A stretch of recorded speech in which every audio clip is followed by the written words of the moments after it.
A lot of people are obsessed about Apple's stock price. Guilty as charged, but guess what? Apple is not even remotely close to being one of the best performing big stocks this year. It's only up about 40% or so. You got to look at Bank of America. That stock is up more than 70% in 2012. It crossed the $10 barrier briefly on Monday for the first time since last August. A lot of people are getting excited once again about the big banks. B of A did tumble at the end of the day. It wound up actually closing in the red. There were rumors that it may have to sell more stock in a secondary offering. The spokesman for the bank has denied that is the case. B of A set to probably rally again, up a little bit in early morning trading on Tuesday. But I think investors have to kind of temper their enthusiasm a little bit. I've been saying this for a while. The big banks are not yet out of the woods.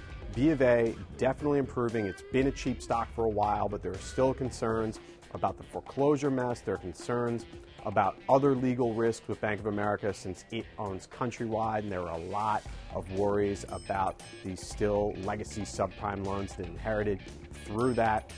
And yes, there are still worries about Europe as well. Granted, things do seem to be getting better in Europe, and another example of how that's turning around some fortunes on Wall Street, Jefferies, the financial firm, investment brokerage that was pegged as possibly being another MF Global last year after MF Global blew up. Jefferies reported on Tuesday earnings and revenue that topped expectations. The stock was also trading higher early trading Tuesday, and it has rebounded pretty sharply in 2012 as well. So I think what you have with the banks right now is that the worst is probably over, but that's not the same thing as saying that things are great. People need to differentiate. We had the stress test last week. B of A did pass, but B of A hasn't raised its dividend yet, and I think that's something that is somewhat telling. So if you're going to wade into the banks, maybe steer clear of some of the hotter ones that have already popped 40, 50, 60, 70%.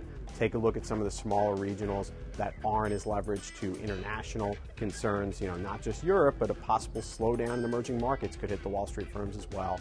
So definitely just be careful out there. B of A on better footing, not the same thing as saying that it is now healthy again.